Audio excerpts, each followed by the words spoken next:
tapi baru kemarin saya dapat informasi dari teman di direktorat yang menyampaikan bahwa pada pagi ini akan ada kuliah tamu, dan perlu kami sampaikan juga mungkin Mbak Lia bahwa Direktorat Gizi sekarang sudah menyatu ya dengan Direktorat KIA.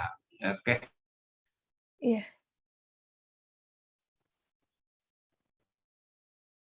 tidak berdiri sendiri. Mungkin itu sebagai informasi. Mungkin kalau lain waktu bila ingin menyurat terkait permintaan ini, mungkin suratnya bisa ditujukan kepada Direktorat atau Direktur Gizi dan KIA. Oke, baik. Mahasiswanya semuanya perempuan kah ini? Ada laki-laki mungkin belum hadir, Pak. Oh, belum Ya, ya. mohon maaf. Ya, Saya kadang-kadang kalau ambil orang peminatan gizi terus perempuan semua tuh sedih kadang-kadang, karena konotasinya tuh gizi kayaknya soal masak-memasak aja gitu kan. Jadi Iya, Pak. padahal tidak seperti itu. Zaman saya dulu kuliah gizi ya, masih di akademi gizi istilahnya, itu komposisi laki-laki dan perempuan kurang lebih sama. Iya. Kalau apa namanya, sekarang saya lihat di Poltekkes mungkin ya termasuk ini nih, jadi saya juga lihat wah perempuan semua nih gitu ya. Tapi nggak apa-apa, Iya. ini emansipasi gitu ya. Laki-lakinya hanya Ya 2 orang, mudah-mudahan Pak. promosinya lebih ini lagi, jadi kesannya jangan seperti seolah-olah kalau di situ urusannya perempuan aja gitu. Baik, saya akan mencoba menyampaikan, tapi lebih spesifik kali Mbak Lia. Jadi manajemen program gizi tapi di tingkat yang paling bawah di puskesmas, supaya lebih operasional gitu. Jadi mungkin kebetulan kami saat ini sedang punya buku tentang manajemen pelayanan gizi spesifik di tingkat puskesmas. Nanti mungkin saya bisa share untuk sebagai bahan bacaan, dan itu kerjasama kami dengan Bank Dunia dan Setwapres menyusun buku itu, karena dirasakan dari segi substansi program mungkin teman-teman di gizi sering dapat materi itu, tetapi dari komposisi atau dari aspek manajemennya itu yang masih kurang. Oleh karena itu kami menyusun namanya pedoman pelayanan gizi, intervensi gizi spesifik untuk teman-teman di puskesmas gitu. Kalau di level pusat dan kabupaten kota mungkin tidak terlalu bersifat operasional. Ini buat ilmu menurut saya akan lebih bagus saya memberikan materi tentang ini. Saya izin untuk menyampaikan materinya ya. Ya, silakan Bapak. Apakah sudah terlihat? Sudah, Bapak.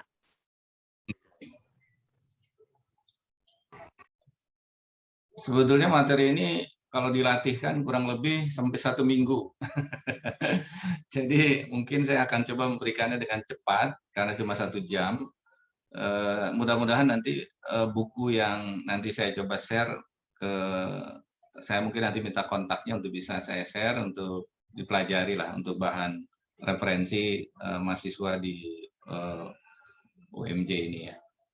Baik, saya mulai yaitu terkait dengan manajemen program gizi di puskesmas. Saya lebih spesifik memang di puskesmas karena ini akan lebih kelihatan bagaimana langkah-langkah dari kegiatan manajemen itu sendiri. Ini sistematikanya, ada sedikit pendahuluan, kemudian manajemen puskesmas, bagaimana perencanaan, bagaimana penggerakan, ya, dan bagaimana atau penggerakan itu sama dengan pelaksanaan. Yang berikutnya adalah bagaimana proses pengawasan dan pengendaliannya. Nah, ini saya coba pendahuluan dulu bahwa memang di Indonesia saat ini yang menjadi salah satu program prioritas yang akan diturunkan oleh Pak Presiden maupun Kementerian Kesehatan adalah masalah soal stunting. Kenapa ini stunting begitu penting? Karena ini menyangkut kualitas sumber daya manusia ke depan. Dan mungkin teman-teman mahasiswa tahu bahwa saat ini angka kita berdasarkan SSGBI atau Survei Status Gizi Balita Indonesia ini angkanya 24,4%, atau boleh dibilang 1 dari 4 orang balita di Indonesia ini mengalami stunting. Dan ada target yang ingin kita capai di akhir RPJMN kita yaitu 14%. Nah, ternyata stunting ini sebetulnya banyak kaitannya dengan masalah kehidupan atau masalah kesehatan ibu dan anak sebelum dia lahir, termasuk juga setelah lahir. Yang pertama sebelum lahir, misalnya dia banyak ibu hamil maupun remaja putri kita yang mengalami anemia. Ya. Jadi kalau untuk remaja itu bisa sampai angkanya 32%, sementara kalau ibu hamil itu bisa mendekati angka 48%. Jadi anemia ini juga bisa berkontribusi berat atau kuat dengan kejadian anak BBRR. Gitu. Kemudian ternyata ibu hamil kita juga banyak yang kek, yaitu 1 dari 5 orang atau sekitar 17,3%. Ya, yang mengalami kek. Mungkin mahasiswa teman-teman tahu kek itu kurang energi kronis yang ditandai dengan lila yang kurang dari 23,5 cm. Nah, di samping itu kondisi bayi yang dilahirkan juga masih banyak yang hampir 29,5% yang prematur, kemudian 6,6% yang BBLR, yang panjangnya kurang dari 48 cm juga 19,4%. Jadi banyak sekali sebetulnya persoalan-persoalan kesehatan yang berkontribusi terjadinya stunting, selain juga banyak balita yang mengalami masalah kesehatan seperti diare, pneumonia, atau balita gizi kurang. Inilah beberapa hal yang mempunyai kontribusi terhadap kejadian stunting. Nah, saat ini di Kementerian Kesehatan itu memprioritaskan karena begitu banyaknya provinsi, nggak mungkin semuanya menjadi prioritas. Kami mencoba memprioritaskan ada 12 provinsi yang menjadi prioritas untuk penanganan stunting. Ya. Bukan berarti yang lain tidak tetap, tapi ini diprioritaskan. Nah, kenapa? Salah satu kriterianya pertama dia memiliki angka prevalensi yang cukup tinggi, seperti NTT, Sulawesi Barat, Aceh, sampai dengan Kalimantan Barat. Dan yang satu lagi adalah ada 5 provinsi yang jumlah kasusnya banyak. Jadi bedakan antara prevalensi dengan jumlah kasus. Karena jumlah kasus dihitung berdasarkan jumlah balita yang ada di suatu daerah. Jadi 5 provinsi itu ada Jawa Barat, Jawa Timur, Jawa Tengah, Sumatera Utara, Banten. Provinsi-provinsi inilah yang secara jumlah cukup besar. Nah, kalau 12 provinsi ini kita bisa tanggulangi, lebih dari separuh balita di Indonesia berada di sini gitu posisinya, dibanding mungkin di wilayah-wilayah yang lain. Ini menjadi komitmen kita, 12 provinsi ini menjadi 12 yang prioritas. Teman-teman atau adik-adik sekalian, kita tahu bahwa faktor penyebab masalah gizi itu sangat multifaktor ya.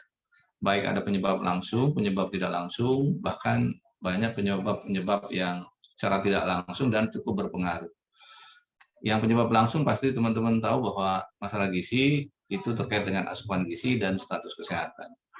Dan asupan gizi atau status kesehatan juga saling berhubungan.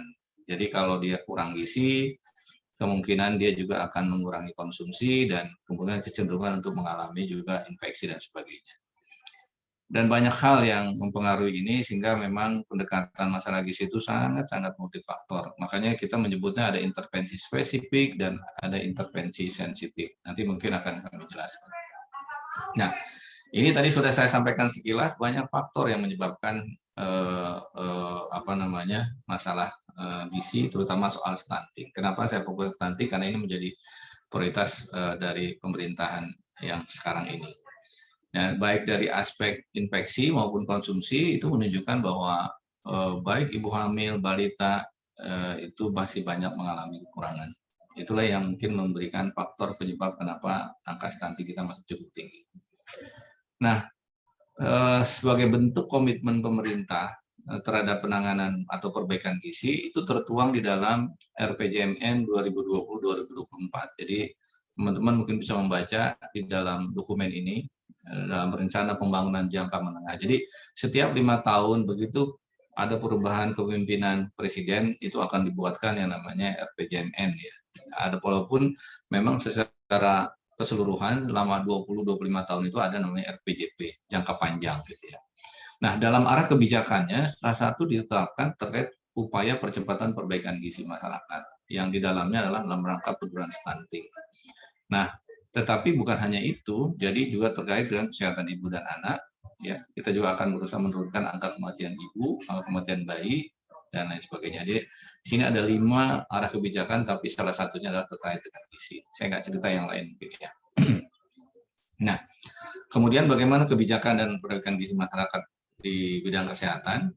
Yang pertama menurunkan stunting, ya, yang kita berusaha untuk melakukan peningkatan intervensi gizi spesifik. Nanti akan saya jelaskan apa itu intervensi gizi spesifik. Kemudian meningkatkan data untuk evidence base, termasuk untuk kegiatan-kegiatan yang sifatnya fortifikasi.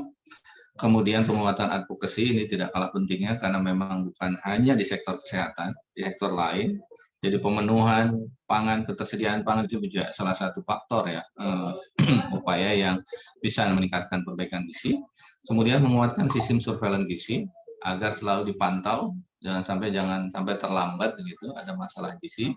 Kemudian peningkatan komitmen daerah ya karena kita tahu negara kita menganut sistem desentralisasi. Jadi kalau hanya di pusat saja yang bergerak, daerah tidak, ya mungkin nanti kondisinya juga tidak akan lebih baik.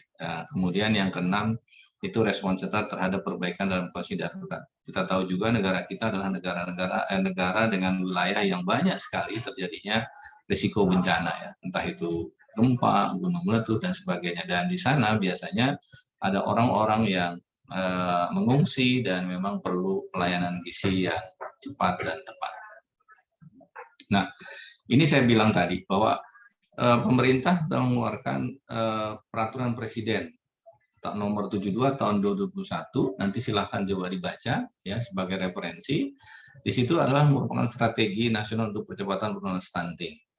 Dan di dalam strategi itu ada target intervensi atau ada intervensi spesifik dan anti-intervensi sensitif. Intervensi spesifik ini dilakukan oleh Kementerian Kesehatan ya pada umumnya, mulai dari pemberian makanan tambahan pada ibu hamil, mengkonsumsi tablet tambah darah untuk ibu hamil, mengkonsumsi tablet tambah darah untuk remaja putri, kemudian memberikan ASI eksklusif ya di bawah 6 bulan, memberikan makanan pendamping ASI untuk usia 6-23 bulan, kemudian memberikan pelayanan tata laksana gizi buruk ya bagi anak-anak balita yang memiliki gizi buruk, memantau berat badan atau tumbuh kembangnya, kemudian balita yang gizi kurang dapat PNT, dan yang terakhir adalah memberikan imunisasi. Jadi inilah 9 indikator yang menjadi kewajiban Kementerian Kesehatan dalam rangka menurunkan stunting. Dan sementara di target intervensi yang lain adalah intervensi sensitif yang diharapkan itu berkolaborasi, berintegrasi atau bersinergi dengan indikator atau kegiatan dari Kementerian Kesehatan, yaitu di luar dari Kementerian Kesehatan. Mulai dari soal KB, kemudian akses air minum, kemudian JKN-nya, kemudian mengenai soal keluarga miskin, dan lain sebagainya. Inilah harapan-harapan yang kita harapkan ke depannya bisa menurunkan percepatan penurunan stunting. Nah ini untuk strateginya mungkin silahkan dibaca, saya nggak perlu secara detail. Karena ini sebagai pengantar saja dulu. Kemudian inilah 10 program spesifik tadi saya katakan, baik yang sebelum lahir maupun setelah lahir. Ada remaja putri, ada ibu hamil, dan balita. Ini ada 10 intervensi yang tadi sampaikan, kalau tadi di sini 9, di sini ada tambahan mengenai screening untuk anemianya gitu ya. Nah, baik, sekarang kita masuk ke itu sebagai pengantar pendahuluan. Sebetulnya program perbaikan gizi saat ini masih punya masalah, baik masalah gizi makro maupun masalah gizi mikro, atau orang disebut dengan double burden ya. Ada masalah kekurangan, tapi juga ada masalah kelebihan ya. Itu juga biasanya terjadi. Walaupun kita sekarang ini masih fokus ke masalah kekurangan. Sekarang soal manajemen puskesmas atau manajemen masa rumah. Jadi kita tahu bahwa puskesmas itu sebagai salah satu ujung tombak ya pelayanan di kesehatan di masyarakat ya, walaupun ada turunannya atau ada jaringannya seperti pustu atau pusat keliling gitu kan, ada mungkin yang berkaitan dengan KBM seperti posyandu dan lain sebagainya. Nah, di dalam manajemen itu sendiri kita tahu bahwa ada fungsi manajemen. Fungsi manajemen itu selalu pasti ada, biasanya kita kenal selalu 3 hal, yaitu perencanaan, pelaksanaan, dan pengawasan dan evaluasi. Atau di dalam puskesmas disebutnya P1, P2, dan P3. Nah, manajemen itu sendiri sebetulnya sebagai suatu rangkaian untuk menyelenggarakan atau merencanakan, mengorganisasikan, melaksanakan dan mengontrol untuk mencapai tujuan yang lebih efektif dan efisien. Karena kata orang kalau kita sudah merencanakan dengan baik, maka ya lebih dari 50% atau 80% kegiatan keberhasilan kita akan lebih baik dibanding kalau misalnya kita tidak melakukan perencanaan gitu ya. Dan di dalam perencanaan itu gizi tidak bisa berdiri sendiri, makanya juga harus berkolaborasi antar profesi di puskesmas dimanapun sebetulnya, baik di puskesmas, di kabupaten, dinas kesehatan maupun di provinsi bahkan di pusat. Karena tadi karena gizi pendekatannya lintas program maupun lintas sektor. Nah, ini gambarannya. Jadi di dalam puskesmas itu ada P1, P2, P3, dan perencanaan itu bisa bersifat tahunan, bahkan 5 tahunan. Kemudian nanti pelaksanaannya dilakukan dengan cara rapat atau forum-forum lokakarya mini di puskesmas. Kemudian yang terakhir, bagaimana melakukan pengendalian pengawasan serta melakukan penilaian. Apakah program atau kegiatan-kegiatan yang kita sudah laksanakan itu berjalan dengan baik atau perlu dilakukan perbaikan-perbaikan, ya, gitu. Kira-kira seperti itu. Nah, ini contoh ya beberapa manajemen yang dilakukan di puskesmas atau perencanaan di tingkat puskesmas.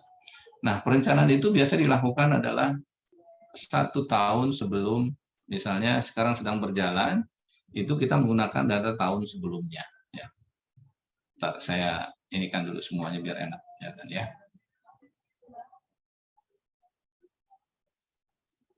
Oke, nah ini salah satu contoh. Jadi perencanaan itu dimulai dari, ini siklusnya ya. Misalnya kita mau merencanakan tahun 2022, nah, maka tahun 2021 kan ini sedang berjalan misalnya. Atau kalau kita sekarang 2022 mau merencanakan 2023, maka data yang kita gunakan adalah tahun 2021. Tapi kalau lihat data yang di slide ini seolah-olah kita mau melakukan kegiatan untuk tahun 2022 misalnya. Nah, kita akan melihat sebetulnya bagaimana hasil capaian kegiatan yang ada di tahun 2020 ya. Di sini akan kita lihat bagaimana. Nah, ini tetap ini akan berjalan, tetapi ini menjadi dasar kita kegiatan ini pada saat kita melakukan perencanaan. Ya. Dan pada saat melakukan perencanaan itu ada prosesnya ya. Kalau di daerah itu ada namanya musrembang desa, musyawarah pembangunan desa. Ada musyawarah pembangunan tingkat kecamatan, ada musyawarah tingkat provinsi, bahkan sampai ke pusat, musrembang nas gitu. Jadi perencanaan di pusat juga sama. Jadi ada proses-proses namanya musyawarah pembangunan perencanaan di tingkat nasional, di tingkat provinsi, di kabupaten. Tapi harusnya berasal dari tingkat desa sebetulnya. Kira-kira seperti itu. Nah, kemudian Nah, ini disebut dengan perencanaan. Jadi perencanaan di tingkat puskesmas atau program gizi di tingkat puskesmas yang pertama harus terintegrasi. Jadi ini bagian dari perencanaan di tingkat puskesmas. Jadi program gizi itu bagian dari program yang ada di puskesmas. Jadi tidak bersendiri, maka harus terintegrasi, disusun bersama dengan program yang lain. Contoh misalnya, kita mau melakukan pemberian tablet tambah darah. Ya berarti kita harus berintegrasi dengan program antenatal care atau program KIA. Karena disitulah yang memberikan tablet tambah darah. Mungkin teman-teman gizinya tidak langsung memberikan tablet tambah darah, tapi yang memberikan adalah teman-teman dari KIA atau bidannya. Kemudian yang kedua adalah permasalahan di wilayah kerja. Jadi perencanaan itu didasarkan oleh masalah, bukan berdasarkan keinginan kita ingin membuat sesuatu, tapi tidak didasarkan masalah yang ada. Oleh karena itu, yang disebut dengan perencanaan berbasis problem atau melakukan perencanaan berbasis masalah itu menjadi hal yang wajib sebetulnya. Kenapa kita melakukan perencanaan itu? Karena ada masalah ini dan masalah itu yang akan kita coba tanggulangi. Oleh karena itu akan melalui proses beberapa tahapan. Yang itu pertama analisa situasi. Jadi dalam perencanaan pasti itu kalau analisa situasi, apakah ada gap antara rencana dan kenyataan. Kenapa begitu? Sampai kita nanti akan melihat apakah siapa yang menjadi masalah, baru kita menetapkan apa kegiatan yang kita lakukan. Kemudian nanti akan ada rencana program yang akan kita intervensi berdasarkan tadi analisa-analisa yang kita buat. Nah ini kira-kira contoh pengajiannya. Mulai dari kita mengumpulkan data, Sebetulnya tadi seperti data-data dari Riskesdas, data dari laporan dari Puskesmas, atau kalau kita ada di Puskesmas, ya laporan pelayanan gizi di Puskesmas seperti apa. Bagaimana pencapaian indikator di tahun sebelumnya. Misalnya kalau sekarang tahun 2022, berarti akan kita lihat 2021 untuk perencanaan 2023. Kira-kira seperti itu. Baik itu data dari internal maupun data dari eksternal, itu perlu kita lihat. Kemudian kita olah data tersebut menjadi apa yang menjadi masalah, berapa besar masalahnya, luasnya seperti apa. Dan itu banyak cara sebetulnya kita melihat. Jadi paling tidak kita membandingkan antara target dengan kenyataan. Dari situ akan kita lihat berapa besaran masalah, selisihnya seperti apa. Kira-kira kalau masalah ini didiamkan, kira-kira seperti apa kejadiannya. Dan kira-kira masalahnya apakah di seluruh desa yang ada di wilayah kerja Puskesmas, atau kalau secara nasional apakah itu masalah ada di seluruh provinsi. Maka seperti yang tadi saya sampaikan di awal, kami mencoba memprioritaskan 12 provinsi menjadi prioritas untuk intervensi. Gitu ya. Kemudian setelah diolah, kemudian kita analisis kira-kira apa yang menyebabkan masalah itu terjadi. Ya. Kemudian apakah itu persoalan programnya, apakah persoalan perilakunya, apakah persoalan lingkungannya. Jadi kembali ke teori yang sebelumnya, kalau berdasarkan teori Hendrik Bloom itu mengatakan bahwa status kesehatan dipengaruhi oleh soal lingkungan, pelayanan kesehatan, kemudian perilaku dan sebagainya. Nah ini kita harus lihat gitu ya, kira-kira seperti apa. Oke, sorry. Nah, kira-kira gambarannya seperti ini. Kalau kita prosesnya dalam perjalanan di pemanfaatan data yang ada, jadi mulai data di dalam Puskesmas itu ada data indikator keluarga sehat di dalam PISPK. PISPK itu program Indonesia Sehat dengan pendapatan keluarga, kemudian data kinerja program gizi, ya. Kemudian hasil survei juga bisa dijadikan data, kemudian dari hasil surveillance kita yang secara rutin, kemudian diolah, kumpulkan datanya. Nah, ini tadi sudah saya sampaikan. Nah, kira-kira gini diagnosanya. Mulai kita melakukan identifikasi masalah, ya. Kita membuat daftar mana targetnya, mana permasalahannya yang akan target yang kita capai. Kemudian kita rumuskan dengan 5W1H. Ya. Kemudian kita menetapkan prioritas masalah. Jadi dari sekian itu akan kita lihat sebetulnya mana masalah yang memiliki paling tinggi. Kemudian kita juga bisa mempertimbangkan soal apakah masalah itu dapat kita tanggulangi atau tidak. Nah, kita tahu bahwa memang kita keterbatasan sumber daya, maka masalah itu harus kita prioritaskan. Kemudian kita juga bisa menggunakan berbagai metode, ya, ada metode USG, metode yang lain. Saya nggak sempat di kesempatan ini untuk menceritakan itu karena masalahnya waktu, ya. Karena tadi saya bilang perlu 1 minggu atau 4 hari untuk kegiatan. Kemudian kita setelah menentukan perasaan, menentukan penyebab kira-kira akar masalahnya apa. Nah, kalau kita sudah tahu kira-kira masalahnya, masalahnya karena memang banyak yang tidak mengkonsumsi, ya. Kenapa nggak dikonsumsi? Ya mungkin perlu diingatkan gitu. Ya, karena banyak tablet tambah darah sudah diberikan tapi belum tentu dikonsumsi. Atau ibu hamilnya mungkin karena tidak tahu sebetulnya tablet tambah darah itu diyakinkan itu baik. Jadi artinya pada waktu pemberian tablet tambah darah perlu dilakukan edukasi agar ibu-ibu memahami bahwa pentingnya tablet tambah darah tersebut gitu. Jadi sehingga ibu hamil itu mau mengkonsumsi. Itu sebagai contoh misalnya. Kemudian ini banyak metodenya, pakai tulang ikan, pohon masalah, dan sebagainya. Pasti teman-teman mahasiswa selalu diajarkan juga terkait dengan hal ini. Kemudian setelah kita menentukan apa penyebab masalah, kita baru menentukan kira-kira alternatif pemecahan masalah. Kita bisa melakukan brainstorming dengan teman dan sebagainya. Kemudian kita sepakati kira-kira mana yang akan kita lakukan. Itulah yang akan kita intervensi dalam rangka menanggulangi masalah. Nah, tapi tentunya di perjalanannya kita harus tetap lakukan yang namanya monitoring. Ini sebagai contoh saja. Contoh misalnya masalahnya hasil eksklusif, terus penyebab masalahnya karena pengetahuan ibu kurang, alternatifnya apa, kemudian pemecahannya seperti apa, kemudian apa yang harus kita lakukan. Inilah yang nanti masuk itu menjadi sebuah kegiatan yang membutuhkan misalnya anggaran. Nah, ini yang kalau dikaitkan dengan ketersediaan anggaran yang ada. Nah, Dari ini maka akan dilakukan rencana-rencana intervensi dan itu harus di maintenance ya rencana tersebut. Jadi mulai dari beberapa dari hasil kegiatan tersebut ya harus dipantau apakah masalah ini menunjukkan penurunan dari waktu ke waktu kah ya atau peningkatan yang baik gitu. Jadi setelah kita lakukan intervensi kita lihat oh ini makin membaik. Nah, ini ada turun gitu. Kemudian tidak ada perbaikan atau penurunan sama sekali. Nah, itu yang harus dilihat gitu persoalan. Jadi setelah kita intervensi, kita harus pantau apakah dia ada perbaikan, peningkatan atau ada penurunan gitu, ya. Kemudian jangan-jangan malah tidak ada perbaikan atau penurunan yang kita harapkan. Nah, ini harus kita lakukan perbaikan. Nah, di mana lakukannya itu ya berbagai hal yang kita bisa lakukan nanti pada saat kita melakukan loka karya mini sebetulnya.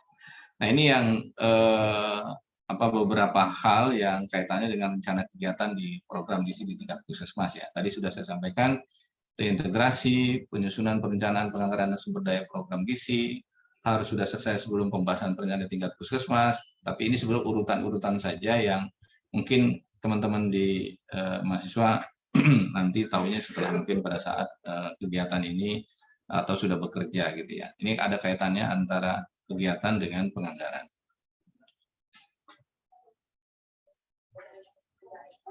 Oke. Nah, kita akan masuk yang tadi saya bilang, penggerakan program pelaksanaan gizi di puskesmas. Nah, tadi sudah kita tahu bahwa kita sudah merencanakan, sudah menyusun intervensinya. Nah, bagaimana mengimplementasikan kegiatan itu disebut dengan penggerakan atau pelaksanaan program gizi di puskesmas. Jadi mengimplementasikan semua kegiatan-kegiatan yang sudah kita rencanakan biasanya di dalam suatu dokumen rencana pelaksanaan kegiatan. Jadi ada rencana usulan kegiatan, ada rencana pelaksanaan kegiatan. Seperti itu nanti di dalam dokumen-dokumen yang ada di tingkat puskesmas. Nah, dalam penggerakannya ini tentunya tidak bisa kita hanya berdiri sendiri ya. Jadi harus menyiapkan, berkoordinasi diri secara terintegrasi di tingkat puskesmas. Jadi kita harus menghitung bagaimana kapasitas kemampuan kita, kemudian SDM-nya, sarana prasarana yang mendukung dan sebagainya. Itu yang harus kita juga hitung, termasuk tenaga yang kita punya.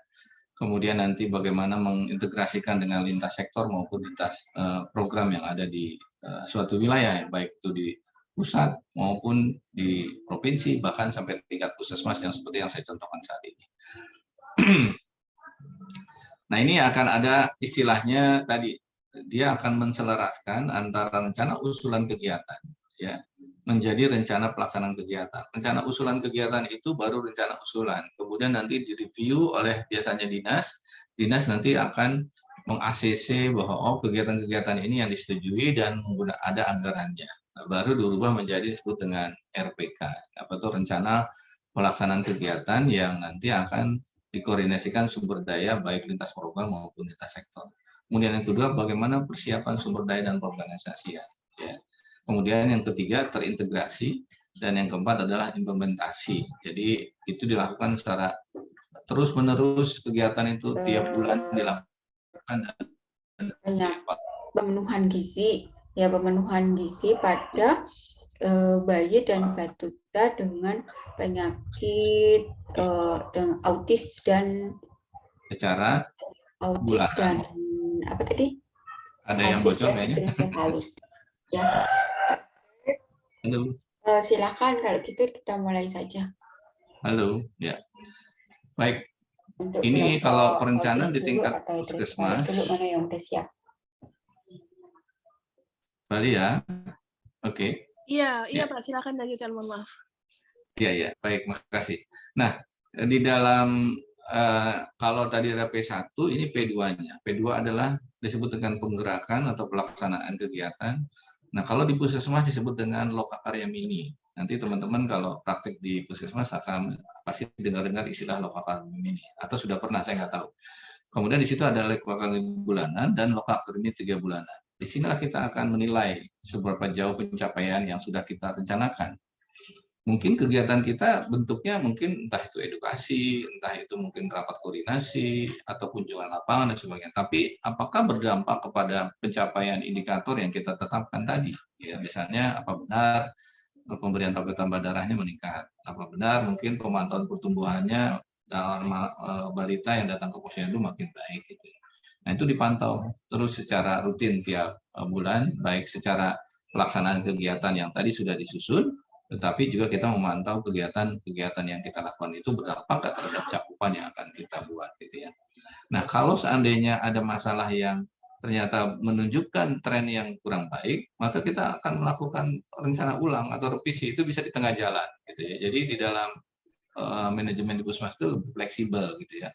Jadi itu bisa oh ternyata setelah kita coba ini tidak berhasil, artinya belum memberikan dampak, mungkin kita berubah strategi yang lain, gitu. Itu bisa dilakukan. Nah, kita juga kalau seandainya merasa bahwa perlu dukungan lintas sektor, maka ada wadah yang namanya Lokmin 3 bulanan. Ini biasanya kita kerjakan, kita koordinasi atau rapat dengan Pak Camat. Kalau di sini mungkin kalau tingkat provinsi, ya rapat dengan lintas sektor, dengan pemerintah daerah. Kalau di tingkat pusat, ada Bappenas, ada Kementerian Keuangan, ada kementerian lembaga lain, gitu. Jadi kurang lebih gambarannya sih hampir sama, cuma ini skupnya saya mau memberikan ilustrasi di tingkat desa atau di tingkat kecamatan.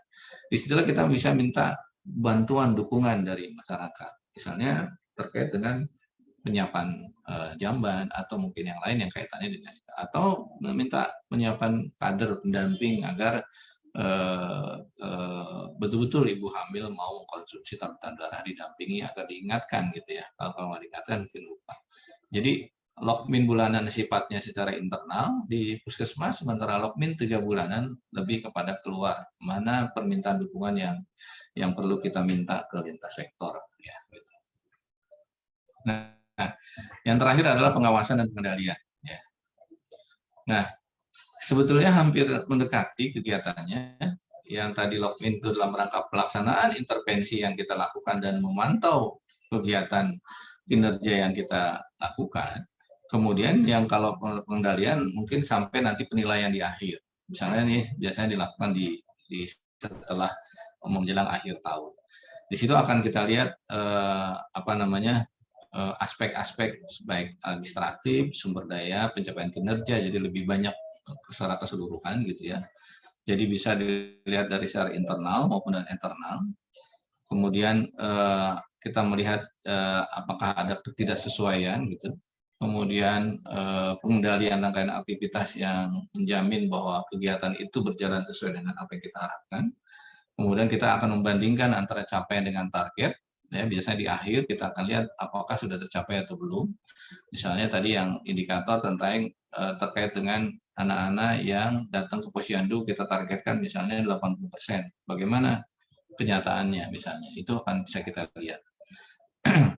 Kemudian juga kita bisa melakukan upaya-upaya perbaikan ya dalam langkah perbaikan. Tapi kalau di akhir mungkin kita tidak bisa lagi. Maka di akhir yang disebut dengan penilaian kinerja Puskesmas itu biasanya sudah secara keseluruhan dalam 1 tahun apakah Puskesmas ini mencapai target apa yang kita harapkan atau tidak. Kira-kira seperti itu nanti akan dinilai oleh teman-teman di Dinas Kesehatan Kabupaten Kota. Dan di Puskesmas kita punya aplikasi EPPGBM sebetulnya, ya, elektronik berbasis atau pencatatan pelaporan berbasis masyarakat, artinya yang semua pencatatan pelaporan gizi saat ini kalau teman-teman nanti datang ke Puskesmas atau ke lapangan biasanya ada namanya EPPGBM. Nah, ini beberapa proses ya dari hasil penilaian kinerja, ya. Ada antara kinerja yang akan menjadi penilaian di tahun sebelumnya, gitu ya. Itu yang akan kita bandingkan. Kita juga akan melihat apakah antara RPK dengan LK yang sudah ini kita berjalan 1 tahun itu berjalan dengan baik atau tidak. Dan ini bisa dibahas secara periodik di lintas program maupun lintas sektor. Nah, ini proses evaluasinya sebetulnya hampir sama dengan tadi Lokminnya kurang lebih, ya. Kurang lebih sebetulnya hampir sama antara P1 dengan P3. Kalau P3 itu lebih ke arah keseluruhan dalam waktu 1 tahun, sementara P2 itu pelaksanaan membagi habis semua kegiatan yang ada di intervensi kegiatan gizi di puskesmas, ya. Bukan berarti orang gizi semuanya mengerjakan gizi, berarti ada program lain yang juga ikut serta di dalam penanganan program gizi yang biasa disebut dengan pembagian wilayah kerja, gitu ya. Nah, di sini akan saya berikan ada beberapa contoh-contoh format sebetulnya yang bisa nanti dibaca. Saya tadi nggak berani menyampaikan, takut waktunya akan lewat, gitu ya. Ini contoh bagaimana kita membuat perencanaan yang mulai dari bagaimana membuat akar masalah dan kemudian seterusnya. Tapi saya tidak sampaikan di sini karena takutnya nanti waktunya nggak keburu. Begitu juga untuk kaitan bagaimana melakukan yang disebut dengan kita mencari penyebab akar masalah dengan menggunakan tulang ikan dan sebagainya. Itu yang mungkin bisa nanti dibaca oleh teman-teman pada saat setelah diskusi ini. Baik, terima kasih. Mungkin itu yang bisa saya sampaikan, Mbak Lia. Saya karena masih ada waktu sekitar 15 menit sampai 20 menit kali ya untuk bisa kita diskusi. Mungkin akan lebih enak kalau kita diskusi. Nanti kalau soal materi ini bisa nanti kami share, termasuk juga buku pedoman yang akan saya coba share juga ke teman-teman apa yang sudah kita buat ya. Saya kembalikan ke Mbak Lia, silahkan untuk kita lakukan diskusi saja. Terima kasih banyak Pak Fauzi. Baik, ini materinya luar biasa ya. Jadi menambah wawasan juga untuk teman-teman mahasiswa yang lainnya. Baik, tanpa berpanjang lebar, silakan mahasiswa untuk bertanya karena langka sekali nih momennya. Jadi mumpung beliau ada, jadi silakan untuk bertanya ya. Silakan yang mau bertanya bisa raise hand terlebih dahulu. Oke, ada Ardelia, Anissa. Oke, 2 pertanyaan dulu ya. Silakan Ardelia terlebih dahulu. Baik, Ibu, terima kasih. Sebelumnya perkenalkan Bapak, nama saya Ardelia Evani dari program studi gizi UNJ. Di sini saya izin bertanya, Pak. Jika suatu program gizi yang dilakukan itu tidak sesuai dengan target yang diharapkan dan juga tidak berjalan dengan lancar, apakah program tersebut akan diganti dengan program baru yang lain atau tetap atau dilakukan evaluasi terlebih dahulu lalu tetap dilakukan ulang program tersebut hingga program tersebut sesuai dengan target yang diharapkan. Terima kasih, Pak.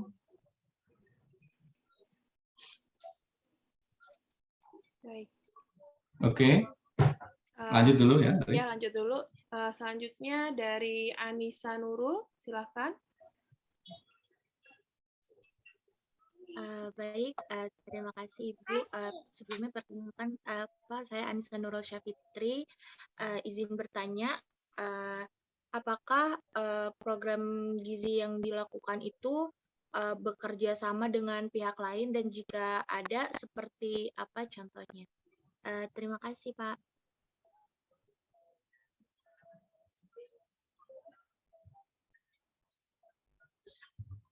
Jadi ada 2 pertanyaan ya, terlebih dahulu.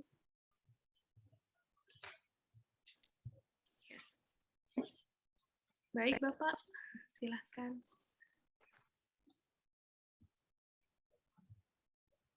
Baik, nanti yang lain habis ini ya mungkin ya. Ini masih ada juga Rezeki, Mbak Rezeki dan Miranda. Baik, terkait dengan yang kedua dulu saya jawab.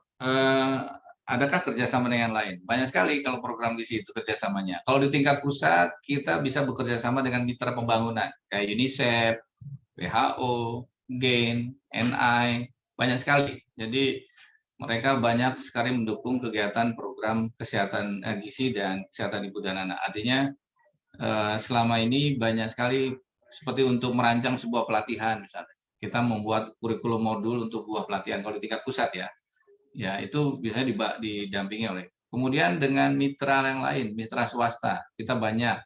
Tetapi kita harus pilih-pilih nih kalau mitra swasta. Jangan sampai mencari mitra swasta yang bertentangan dengan program kita. Contoh misalnya, ya kita tidak akan mungkin bekerja sama dengan produsen susu formula, karena kita punya program pemberian ASI eksklusif seperti itu. Kemudian misalnya kita bekerja sama, tidak mau bekerja sama dengan produsen rokok, ya itu enggak. Tapi mungkin produsen seperti kayak bank dan sebagainya, bisa saja mereka punya CSR yang bisa dikerjasamakan dengan kita. Kemudian lintas sektor, lintas program tadi. Lintas sektornya banyak, ada pertanian, bagaimana dia menyediakan pangan, gitu kan. Kemudian kementerian sosial, bagaimana dia menyediakan bantuan sosialnya supaya masyarakat memiliki atau mampu bisa mengkonsumsi makanan yang kita luncurkan. Kemudian dengan Kementerian Perdagangan dan sebagainya mungkin dalam rangka fortifikasi, dalam rangka memberikan suplementasi gizi atau di dalam program itu. Kemudian kita bisa bekerja sama dengan akademisi. Saya saat ini sedang ada program pemberian makanan tambahan untuk balita dan ibu hamil cake secara lokal gitu ya, berbasis pangan lokal. Kami bekerja sama dengan Poltekkes ya. Kemudian sering juga kita bekerja sama dengan organisasi kemasyarakatan, misalnya kayak NU, kemudian Muhammadiyah, kemudian Wahana Visi Indonesia, ada juga yang organisasi-organisasi penguat ASI. Jadi banyak sekali, sangat luas sekali. Bahkan orang gizi juga harus mulai menyadari bukan hanya soal masyarakat. Baru-baru ini saya sedang menyusun buku panduan penyelenggaraan makanan untuk para olahragawan dalam rangka olahraga berprestasi. Jadi ternyata teman-teman gizi harus yakin bahwa profesi gizi bukan hanya di pemerintahan, ternyata karena kebutuhan akan tenaga gizi di olahraga juga sangat tinggi. Ya, itu kami sering diskusi dengan KONI, dengan Kementerian Olahraga, karena olahraga dengan sentuhan gizi itu akan lebih baik. Mohon maaf kalau melebar sedikit, tapi saya ingin menunjukkan bahwa profesi itu juga bisa kemana-mana. Bahkan saya kemarin juga nyusun buku tentang penyelenggaraan makanan untuk di lembaga kemasyarakatan, di LP. Gitu. Ternyata butuh tenaga gizi di LP. Walaupun dia termasuk keluarga binaan, ya artinya orang yang dipenjara, tetapi dia secara punya hak untuk mendapatkan makanan yang sesuai dengan angka kecukupan gizi yang dianjurkan. Itu yang pertama. Kemudian yang kedua, apakah program kalau misalnya tidak mencapai target, programnya akan diganti? Sebetulnya programnya tidak diganti, tapi bagaimana intervensinya yang kita harus perbaiki. Dulu misalnya gini, ternyata hanya pemberian tablet tambah darah kepada ibu hamil atau remaja putri itu jangan hanya sebatas diberikan. Ternyata begitu dicek di dalam data Riskesdas, kalau diberikannya banyak tinggi, tetapi yang dikonsumsinya hanya 30%. Gitu. Nah, pertanyaannya kenapa tidak dikonsumsi? Nah, itu yang harus kita perbaiki. Oh, ternyata mungkin ibu tidak tahu ternyata itu penting. Biasanya kalau kita tahu itu penting, ya walaupun ya agak mual-mual dikit tetap dimakan gitu ya. Terus yang kedua, sekarang kami dengan BKKBN mungkin bekerja sama bagaimana ada kader pendamping. Ya, pendamping yang supaya ibu ini diingatkan supaya dia mau mengkonsumsi gitu ya. Jadi bukan program gizi nggak diganti, tetapi bagaimana strategi intervensinya kita rubah, yang mungkin kita perlu perbaiki gitu ya.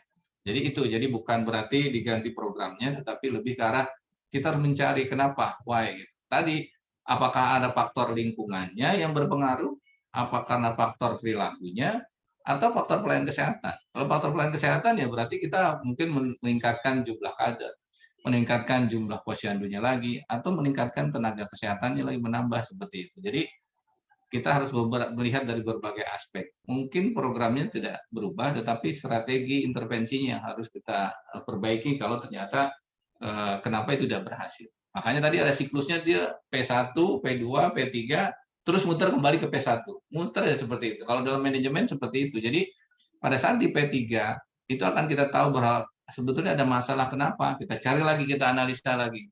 Dicarilah penyebab masalahnya lagi. Kemudian kita coba dengan sesuatu yang baru lagi, terus dicoba, dan kemudian seperti itu berputar. Jadi seperti lingkaran yang sebetulnya ya terus-menerus dengan harapan ada upaya perbaikan-perbaikan agar itu bisa tercapai. Mungkin itu Mbak Lia yang bisa saya jawab. Ya, terima Silakan kasih. yang lainnya. Baik, untuk pertanyaan selanjutnya bisa dari Devina terlebih dahulu ya. Devina kemudian diikuti dengan Miranda. Baik Ibu, sebelumnya terima kasih banyak kepada Bu Wali yang sudah mempersilahkan saya. Dan Assalamualaikum Pak, izinkan saya bertanya ya Pak. Waalaikumsalam warahmatullahi wabarakatuh. Di sini saya izin bertanya Pak. Nah tadi kan dari beberapa provinsi ini ada beberapa program stunting yang digunakan. Nah untuk setiap provinsi, apakah program stuntingnya ini sama di setiap provinsinya atau berbeda-beda dari setiap provinsinya ya Pak? Mungkin itu saja pertanyaan dari saya. Terima kasih banyak, Pak. Silakan yang lain lagi. Selanjutnya Miranda. Ya, baik Ibu, terima kasih atas kesempatannya. Assalamualaikum Pak, perkenalkan saya Miranda Monica. Saya izin bertanya terkait dari keseluruhan program perbaikan gizi pemerintah yang sudah terlaksana, apa sajakah hambatan yang paling sering terjadi dalam pelaksanaannya, Pak? Terima kasih.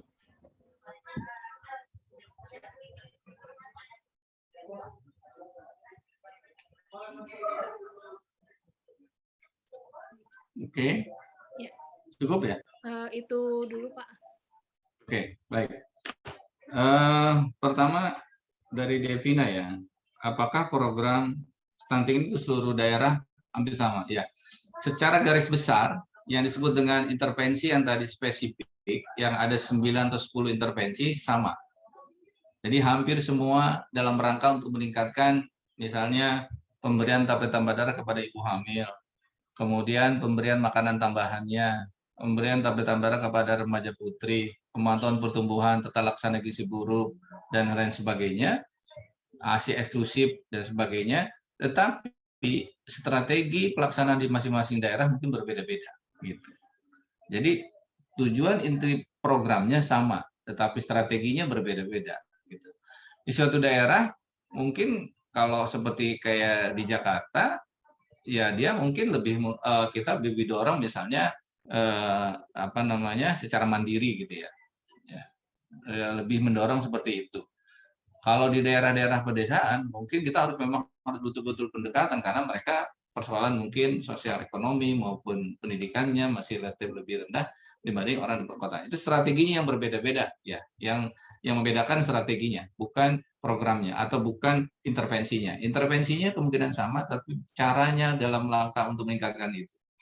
Kalau misalnya bagaimana menguatkan supaya orang pada datang ke posyandu misalnya. Nah, kalau di daerah-daerah mungkin ada kegiatan posyandu, tapi di kota mungkin kita bisa menyelenggarakannya. Ada beberapa kegiatan yang diselenggarakan, mungkin ada yang di mall, ada beberapa daerah yang mungkin dengan daerah perkotaan dia mengadakan posyandunya malah di mall kan begitu. Jadi strateginya berbeda-beda. Jadi silahkan aja strategi itu bisa berbeda-beda, tetapi dalam rangka mencapai tujuan yang tadi kita harapkan gitu.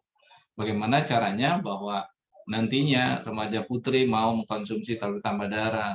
Karena ada beberapa strategi di daerah, ada yang mungkin dengan kemarin masa pandemi dia bagikan, kemudian kita menggunakan aplikasi ceria misalnya supaya anak-anak remaja mau mengkonsumsi tablet tambah darah. Mungkin melakukan edukasi, mungkin melakukan telekonseling, mungkin dengan cara WhatsApp, mungkin dengan cara yang lain sebagainya. Itu bisa saja salurannya berbeda-beda, tetapi intervensinya sama. Tapi yang hampir semua provinsi kita menganjurkan ada 9 indikator yang tadi saya sampaikan, intervensi spesifik yang setidaknya harus dilakukan. Minimal itu. Yang lainnya sesuaikan dengan kondisi di daerah. Nah, apa yang menjadi kendala di lapangan? Tergantung situasi kondisinya di lapangan. Memang berbeda-beda. Indonesia ini begitu luas, ya. Ada masalah di kendala soal ketenagaan, ya. Mungkin tenaga yang dilatih berkurang, ya. Ada masalah kalau dari segi input. Saya bicara dari segi input dulu. Misalnya kita lihat dari segi tenaga. Tenaga bisa saja, karena di puskesmas saja belum tentu ada tenaga gizi yang berasal dari lulusan gizi gitu ya. Mungkin dia tenaga gizi tapi lulusannya bukan dari gizi. Itu masih ada. Misalnya. Kemudian dari segi sarana prasarana, belum semuanya mungkin di posyandu atau di puskesmas punya sarana prasarana untuk melakukan pemantauan pertumbuhan atau disebut dengan antropometri misalnya. Itu menjadi kendala kita juga. Makanya kita terus mendorong supaya terus itu perlahan-lahan sarana prasarana Mungkin juga persoalan anggaran. Ketersediaan anggaran di daerah itu sangat tergantung kemampuan daerah masing-masing. Walaupun pusat sudah mencoba memberikan lewat dana DAK, dana alokasi khusus. Mungkin teman-teman nanti bisa dapat mata kuliah tentang itu atau tidak, saya nggak tahu ya. Di kesehatan itu ada, atau di pendidikan juga ada namanya dana yang transfer ke daerah, yang saat ini disebut dengan BOK, biaya operasional kesehatan. Kalau di pendidikan ada biaya operasional sekolah gitu. Itu pusat juga ikut membantu, walaupun ini sudah otonomi. Itu dari segi input. Kemudian dari segi proses itu tadi, bahwa kita harus terus tidak bosan-bosannya memberikan edukasi. Karena yang jadi persoalan biasanya persoalan soal kesadaran masyarakat yang perlu diedukasi. Ya. Terus kemudian adalah faktor lingkungan. Faktor lingkungan adalah ketersediaan tadi, dukungannya. Misalnya, dia mau mempraktekkan bagaimana mengkonsumsi makanan lokal, tapi di daerahnya makanan lokalnya pun agak susah. Jadi perlu keterlibatan sektor lain, yaitu sektor pertanian, untuk bisa dia hadir untuk bisa meningkatkan bagaimana produksi pangan di situ menjadi lebih baik.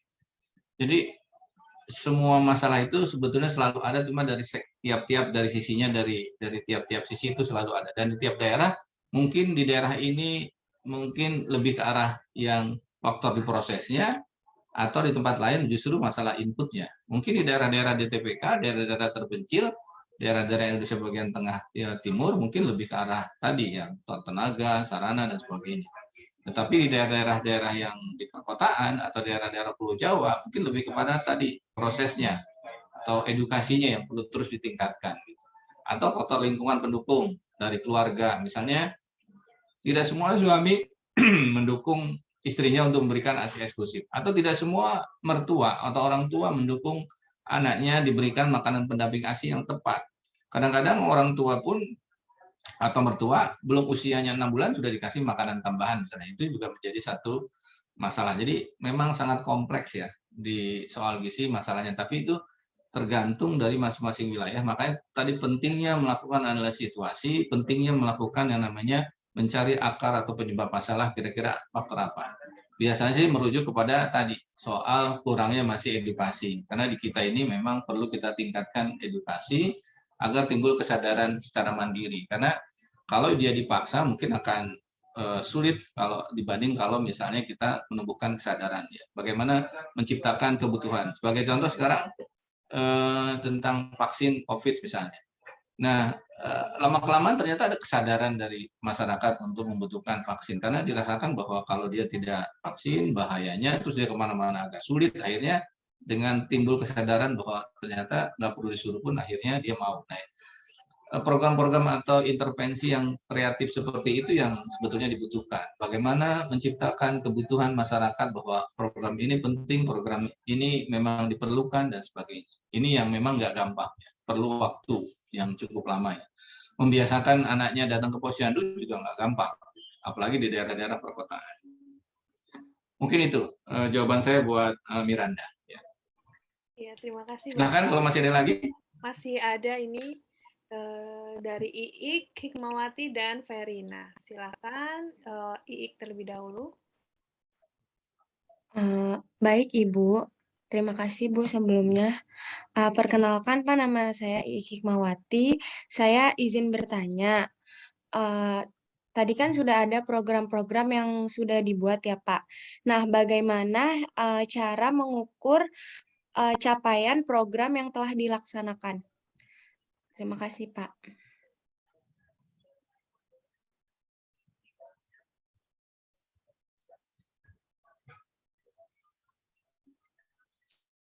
Oke. Satu lagi mungkin Verina ya. Verina, silakan. Baik Ibu, terima kasih. Sebelumnya nama saya Verina Putri. Saya izin bertanya ya Pak Fauzi. Pertanyaannya adalah apa saja upaya yang dilakukan dalam pemantauan program yang telah dibuat agar program tersebut dapat berjalan dengan baik. Terima kasih, Pak.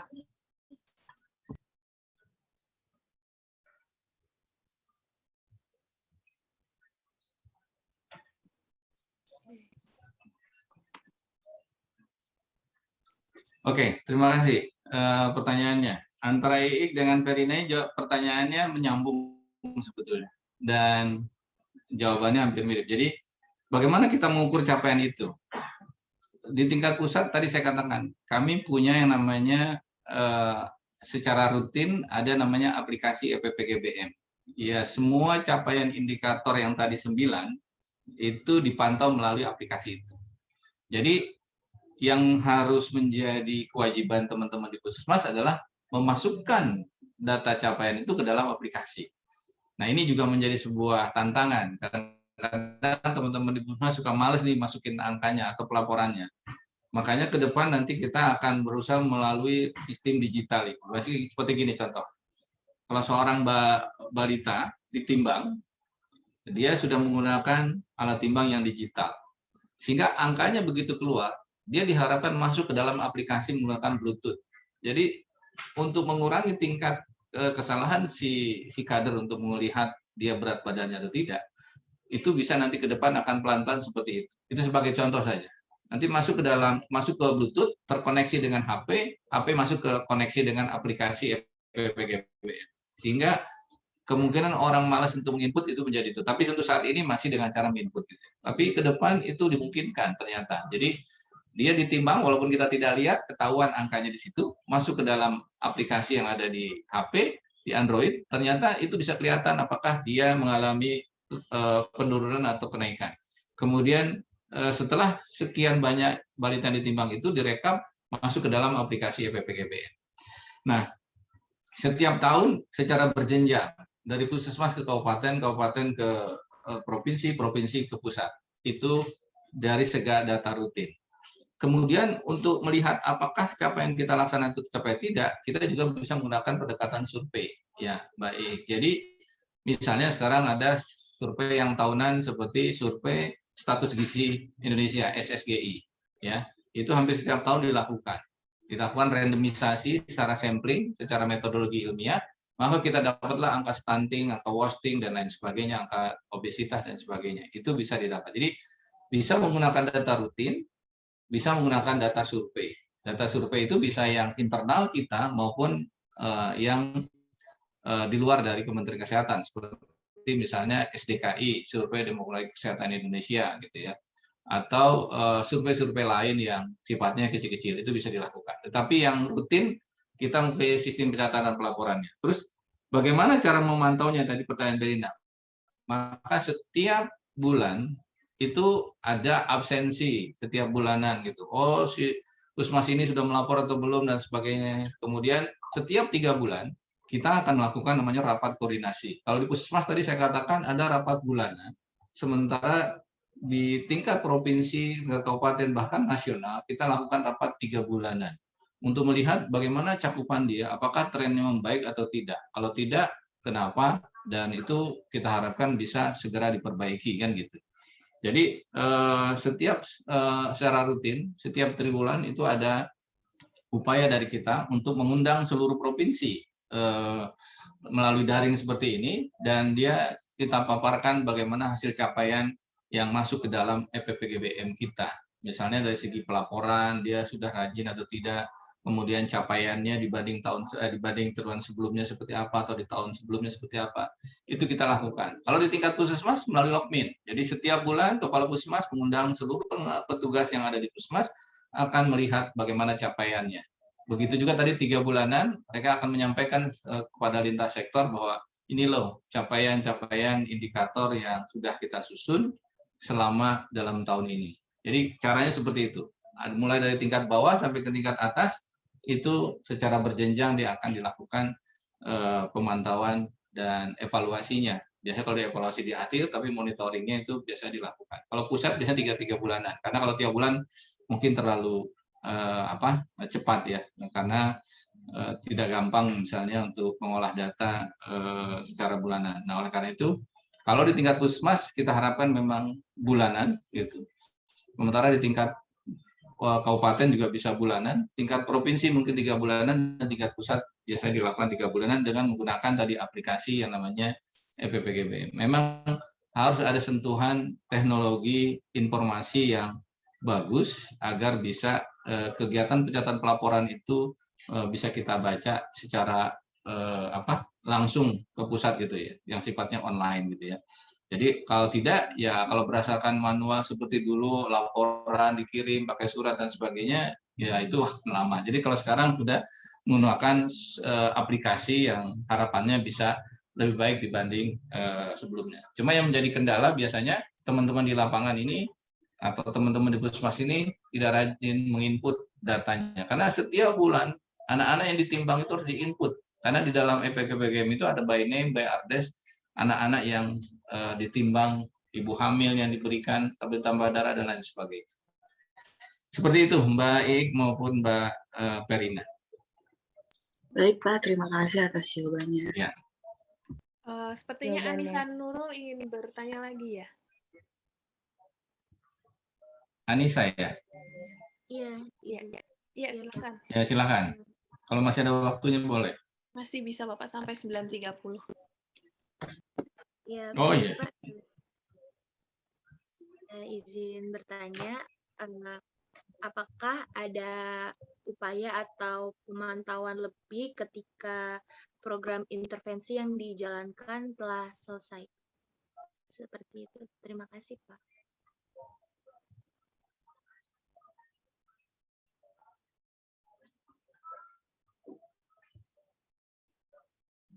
Oke. Cukup ya? Dari Anissa aja ya? Iya. Oke. Ya. Jadi setelah kita pantau tadi, dia mengalami mungkin naik atau turunnya, maka secara berjenjang kita punya yang namanya pedoman supervisi atau daftar tilik. Nanti kalau ada kesempatan, saya juga bisa share. Kami sudah menyusun itu. Tetapi itu dari puskesmas, dari kabupaten ke puskesmas, atau dari kabupaten mau ngecek sampai ke TPL desa. Jadi pada saat nanti dia laporan ada masalah, maka kita perlu konfirmasi. Nah, makanya nggak mungkin kan, misalnya kami 34 provinsi, begitu ada masalah di semua provinsi, semuanya kita datangi, tidak. Jadi mungkin kita pilih, dan kita di sini ada namanya binaan. Sama dengan di tingkat puskesmas, di tingkat kabupaten maupun di tingkat provinsi. Mereka biasanya sudah punya binaan masing-masing. Sebagai contoh, saya membina ada sekitar 7 atau 8 provinsi yang kami harus, kalau ada apa-apa kita yang akan turun gitu. Jadi setelah kita melakukan pemantauan tersebut, mungkin kita sekali-sekali mungkin akan turun ke lapangan untuk melihat secara langsung apakah masalahnya itu kenapa, dan kita melakukan pendampingan atau disebut dengan supervisi fasilitatif. Jadi kita mendampingi, mencari jalan keluar, mungkin memberikan rekomendasi atau saran usul kepada teman-teman. Itu dilakukan dari kabupaten ke puskesmas, dari provinsi ke kabupaten bahkan ke puskesmas, dan kadang-kadang dari pusat juga masuk ke provinsi maupun sampai kabupaten. Ya kalau dia masih sempat sekali-sekali ke puskesmas juga bisa, tapi biasanya teman-teman di pusat paling tidak sampai level kabupaten. Sementara kalau orang provinsi itu bisa sampai kabupaten sampai puskesmas, kalau orang kabupaten itu bahkan sampai ke top desa.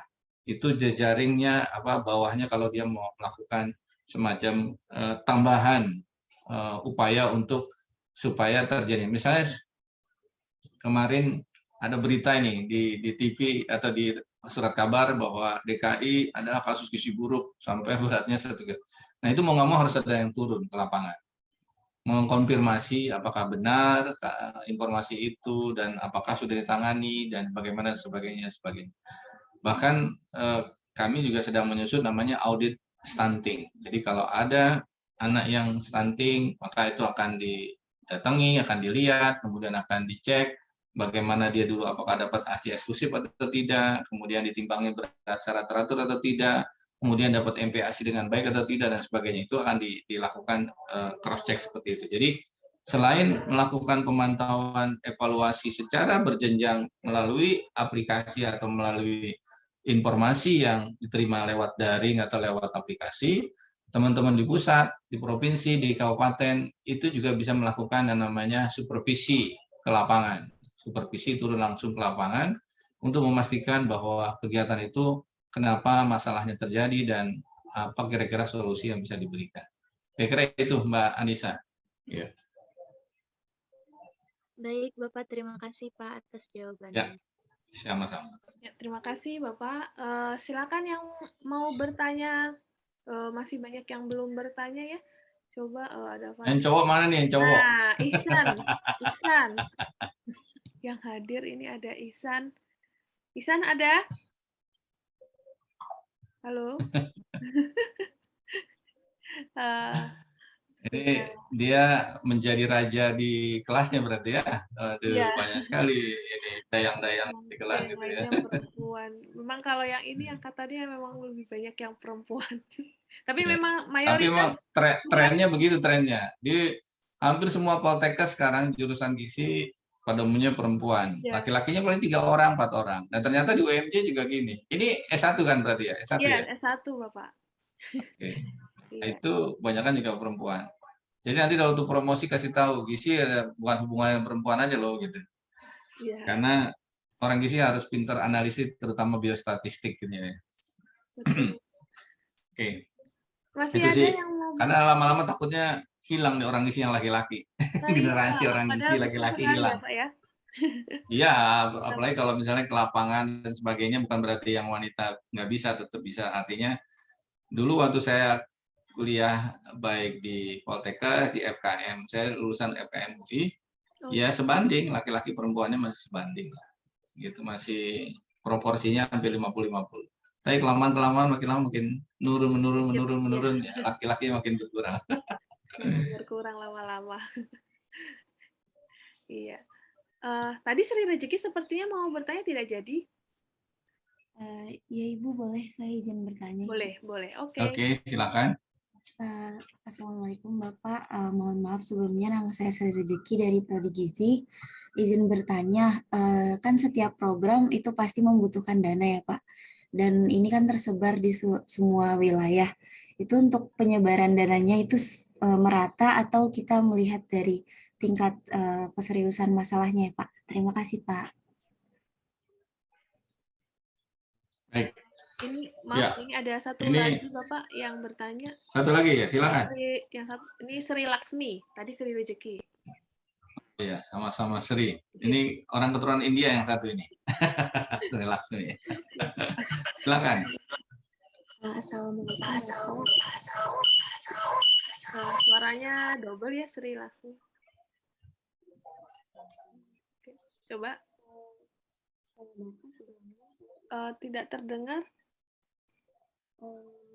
Apakah pada saat evaluasi program gizi berlangsung, apa ada pihak eksternal seperti petugas posyandu yang ikut terlibat? Terima kasih Pak sebelumnya.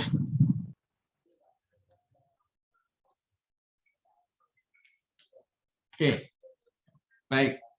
Saya akan jawab yang Sri pertama ya, Sri Rezeki, program biaya. Nah, ini bagus nih, artinya jarang nih nanya-nanya soal biaya. Jadi ya memang di dalam program itu nggak bisa dilepaskan dari anggaran. Gitu. Jadi segala sesuatu itu memang perlu pembiayaan. Nah, pembiayaan itu ada, kalau kita bagi, ada pembiayaan melalui APBN, pembiayaan pusat, dan melalui APBD atau pembiayaan di daerah.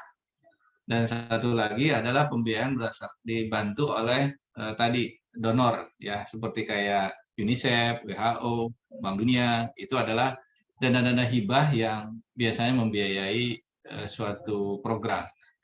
Kalau teman-teman di NGO seperti tadi WHO, UNICEF, World Bank, dan lain sebagainya, mereka punya wilayah punya wilayah binaan, sehingga biasanya mereka pembiayaannya seperti UNICEF, misalnya dia punya binaan di Jawa Tengah, di Aceh, Jawa Timur, kayak gitu ya. Tapi NTT, NTB, kayak gitu. Di tempat lain tidak. Jadi, tapi sekali lagi mereka lebih kepada pendampingan, peningkatan kapasitas, lebih kepada technical assistant gitu, bukan operasional. Nah, begitu juga pembiayaan melalui dana daerah. Kalau dari dana daerah lebih ke arah operasional di lapangan. Biasanya mulai dari dinas. Setiap tahun itu daerah itu mengusulkan. Jadi dinas kesehatan itu mengusulkan kepada pemerintah daerahnya, ya. Makanya tadi disebut dengan RUK atau kalau di kita ini ada namanya pagu indikatif, pagu anggaran, pagu terakhir pagu pelaksanaan anggarannya. Nah, kemudian dibahas di DPR. Kalau di pusat dibahas di DPR RI sini.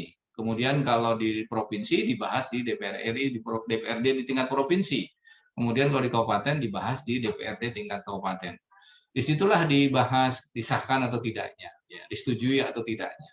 Tetapi itu sudah melalui proses penelaahan, ya. Nah, kalau di pusat itu kita ditelaah oleh secara internal ada Irjen, ada Bappenas, ada Biro Perencanaan. Ya. Secara eksternal kita ada Bappenas, Badan Perencanaan Pembangunan Nasional. Kemudian ada Kementerian Keuangan untuk melihat apakah ini akunnya sesuai atau tidak dan sebagainya. Gitu. Jadi itu yang jadi sekali lagi ada di APBN, ada juga melalui dana APBD dan ada melalui tadi dana NGO. Tapi juga ada dana mungkin yang sifatnya CSR, bantuan, ya. Tetapi secara tidak langsung, ya. Kayak misalnya perusahaan-perusahaan ingin membantu, gitu, swasta dan sebagainya itu juga bisa. Jadi sumber dana dari manapun bisa, tapi dengan catatan harus memenuhi ketentuan-ketentuan yang berlaku. Tetapi dalam rangka untuk membantu pemerintah daerah, pemerintah pusat juga membantu dalam bentuk dana transfer ke daerah, yang disebut dengan DAK, dana alokasi khusus. Jadi mereka akan pusat akan memberikan dana kepada daerah. Pertanyaannya tadi sama rata nggak? Tidak. Jadi tiap daerah itu tergantung dari persoalan masalahnya. Yang kedua tergantung dari populasinya tentunya. Tentunya kayak Jawa Barat, Jawa Tengah, Jawa Timur pasti kemungkinan akan lebih banyak anggarannya karena populasinya jauh lebih banyak dibanding mungkin daerah NTT, Maluku atau Maluku Papua Barat misalnya. Tetapi unit cost masing-masing daerah tentunya berbeda juga. Di Jakarta mungkin transport datang ke Posyandu atau transport datang ke kabupaten mungkin nggak terlalu mahal dibanding teman-teman di Papua, dia harus naik pesawat dan sebagainya. Jadi itu balik lagi bottom up dari masing-masing di daerahnya, tapi tidak merata. Programnya, intervensinya kurang lebih sama, tetapi unit cost pembiayaannya akan berbeda-beda karena sangat tergantung dari jumlah sasaran dan jumlah unit cost masing-masing daerah. Ya, misalnya untuk biaya perjalanan, misalnya dari provinsi ke kabupaten. Mungkin kalau di Jawa Tengah dari provinsi ke kabupaten dekat-dekat saja, satu hari dia bisa menjangkau beberapa kabupaten. Tapi kalau di Papua, Papua Barat, Maluku, dia harus naik pesawat misalnya. Nah, itu yang akan membedakan anggarannya. Jadi tidak sama rata ya Mbak Sri gitu ya. Nah, apakah pada saat evaluasi itu akan ada dari eksternal? Tentu. Jadi di dalam rangka perbaikan gizi, di dalam Perpres, nanti coba dibaca Perpres 72 tahun 2021 itu ada namanya konvergensi. Konvergensi itu semacam kolaborasi lintas sektor di tingkat pusat, provinsi, kabupaten, bahkan sampai desa. Ada namanya Satgas Stunting sekarang ini. Di sana terdiri dari berbagai sektor. Ada tadi, ada pertaniannya, ada BKKBN, ada sosial, ada perikanan, ada PU, macam-macam. Mereka sudah punya peran dan tugasnya yang kita harapkan bisa saling membantu gitu. Ya misalnya ini banyak masyarakat, banyak ibu-ibu atau ibu balita yang tidak datang ke posyandu. Ya tentunya kita bisa berkoordinasi dengan PKK agar bisa membantu atau pemerintah daerah setempat, pemerintah desa dan sebagainya untuk mengajak, mendorong masyarakat untuk mau datang ke posyandu. Itu sebagai salah satu contoh kecilnya ya.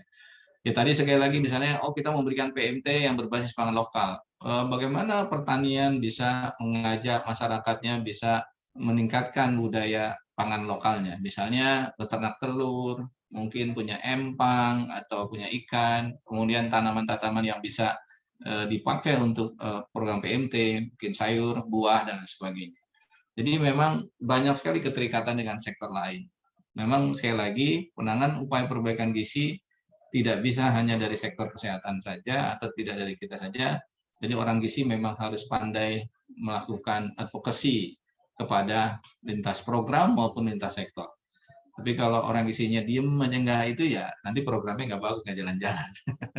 Oleh karena itu kita harus pandai-pandai promosi atau harus pandai bergaul dengan sesama teman-teman baik lintas sektor, lintas program, baik di tingkat pusat, tingkat daerah maupun sampai tingkat posyandu.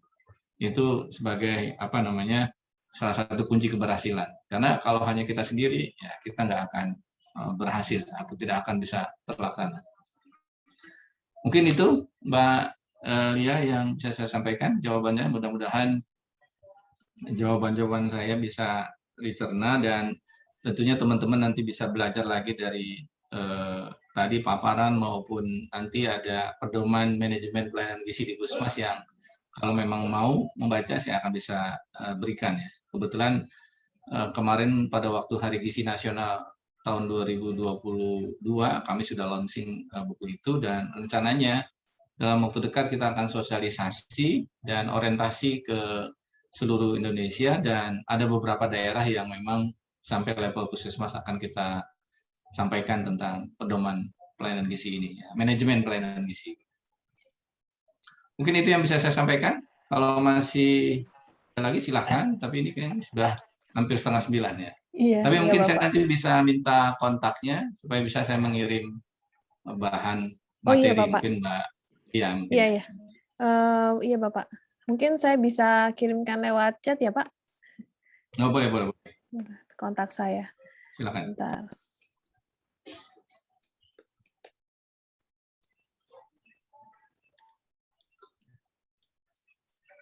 Sebentar. Baik. Sudah masuk chat saya, Pak? Ya, sebentar saya catat dulu ya. Iya.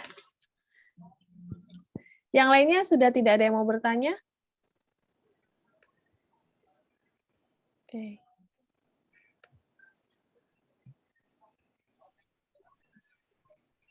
0856 49 56 93 62 ya. Iya, Bapak. Oke. Nanti saya chat ya. Saya kirim ini. Iya. Apa namanya? Bahan-bahan yang tadi saya janjikan. Bahan referensi, bacaan dan sebagainya. Terima kasih banyak, Terima Bapak. kasih. Iya, terima kasih banyak Bapak Mahmud Fauzi dari Kementerian Kesehatan yang sudah meluangkan waktunya untuk memberikan materi dan berdiskusi dengan mahasiswa gizi UMJ. Alhamdulillah ya kita semua mendapatkan wawasan baru, tambahan ilmu dan pengetahuan langsung dari apa yang sudah dikerjakan dan dilakukan oleh Kementerian Kesehatan terkait manajemen program gizi, terutama di tingkat puskesmas. Nah, sebelumnya saya mohon izin Bapak untuk foto bersama terlebih dahulu sebagai dokumentasi. Ya. Silakan yang belum on camera bisa nyalakan kameranya. Iik, Amelia, Ihsan. Oke. Kamila kenapa menghilang? Saya screenshot ya. 1, 2, 3. Ya. Satu kali lagi, 1, 2, 3. Baik, terima kasih banyak sekali lagi Bapak. Foto yang laki-laki nggak ada nih, saya jadi sendirian sekarang laki-laki.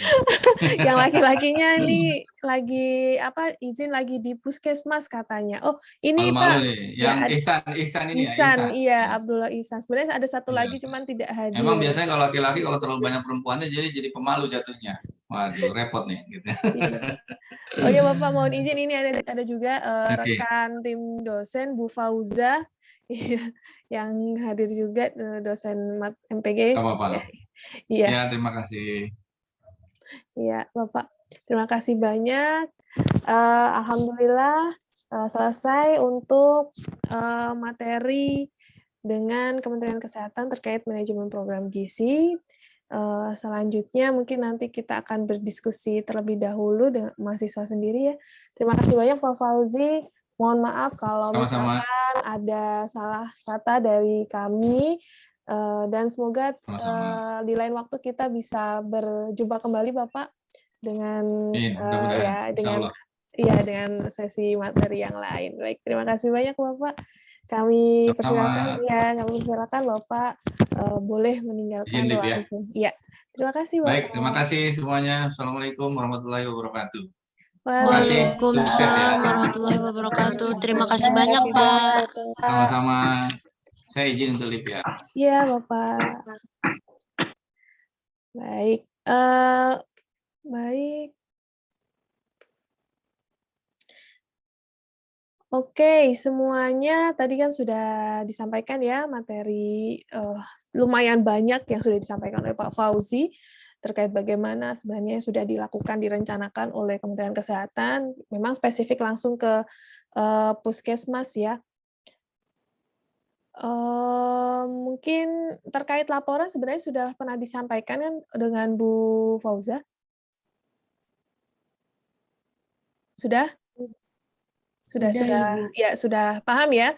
Jadi nanti mulai dari ringkasan, nanti untuk materi saya nanti akan di-share langsung oleh Pak Fauzi dulu. Nanti saya upload di e-learning kalau sudah. Jadi silahkan bisa meringkas dari situ. Kemudian jangan lupa pertanyaan-pertanyaan yang tadi sudah terjawab juga dicantumkan dalam laporan ya. Jadi semuanya menyimak, tidak hanya pertanyaan dari yang bertanya saja. Misalkan tadi Anissa Nurul bertanya 2 kali, dia cuma mencantumkan pertanyaan itu, tapi tidak ya. Jadi semuanya tadi coba dimasukkan ke dalam laporan. Jadi lumayan ya dapat insight baru gitu. Nah, untuk selanjutnya, kuliah dosen tamu selanjutnya itu insya Allah minggu depan ya. Sebenarnya saya agendakan hari ini semua, tetapi beliau-beliau dari Dinas Kesehatan Jakarta Pusat dan dari NGO itu hari ini berhalangan hadir karena ada agenda lain. Jadi insya Allah Senin minggu depan kita masih ada kuliah dosen tamu dari Dinkes Jakarta Pusat dan dari NGO. Ya Bu Fauza ya, Bu Fauza sedang double Zoom, jadi memang ini berhalangan.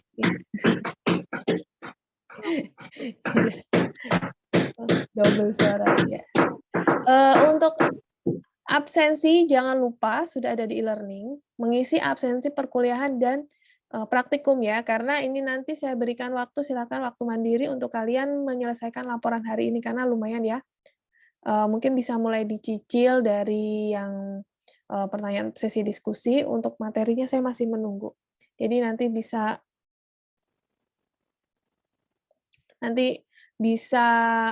dicicil sesuai kelompoknya.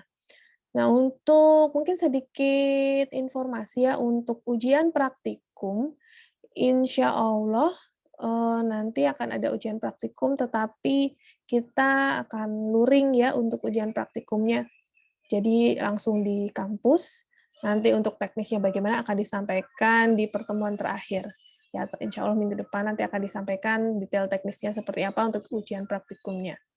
Jadi silahkan nanti dipersiapkan ya, dipahami kembali materi-materi terkait perencanaan program yang sebenarnya juga tadi dari awal sudah dijelaskan juga ya sama Pak Fauzi ya, mulai dari identifikasi masalah sampai ke perencanaan strategi programnya seperti apa.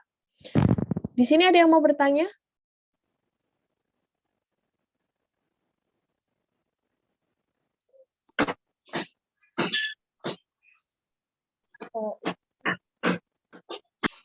Laporannya dikumpulkan minggu depan ini.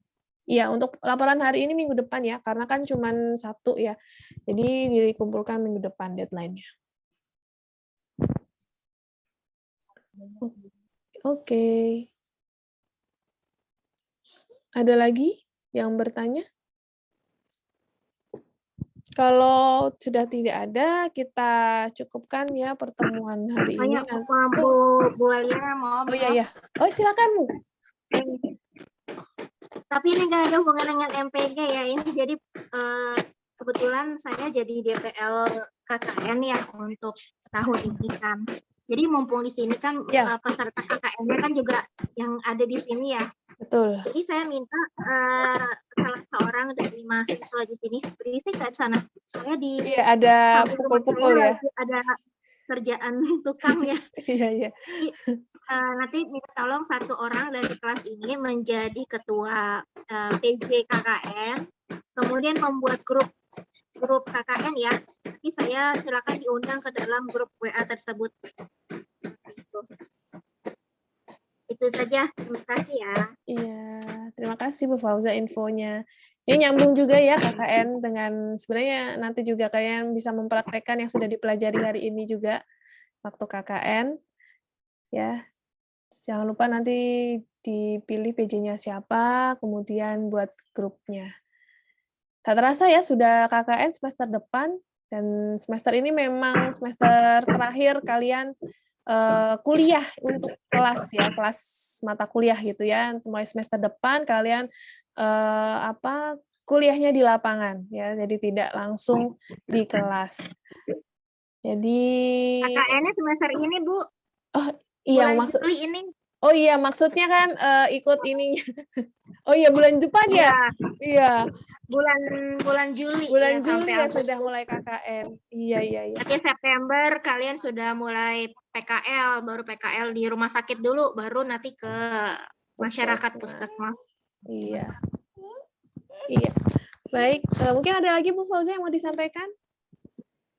Cukup itu saja. Iya, baik, terima kasih banyak atas waktunya semuanya ya. Jangan lupa untuk absen.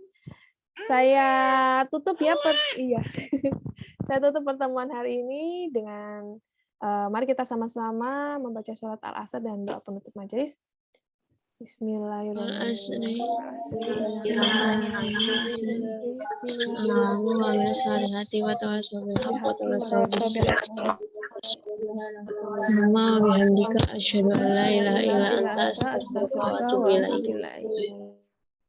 Baik, akhir kata wabillahi taufiq wa hidayah. Wassalamualaikum warahmatullahi wabarakatuh.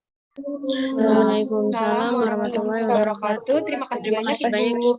Ya, sama-sama. Maaf Ibu sebelumnya. Ya. Nanti untuk recordnya boleh diminta Ibu untuk record. Ya nanti setelah ini saya mungkin upload di e-learning ya. Record mungkin akan diupload di YouTube aja Bu ya. Oh YouTube. YouTube Gizi ya. Oh iya. Iya Bu. Oke. Di situ aja. Oke. Ya. Baik Ibu, terima kasih banyak Bu. Iya sama-sama. Izin live Bu.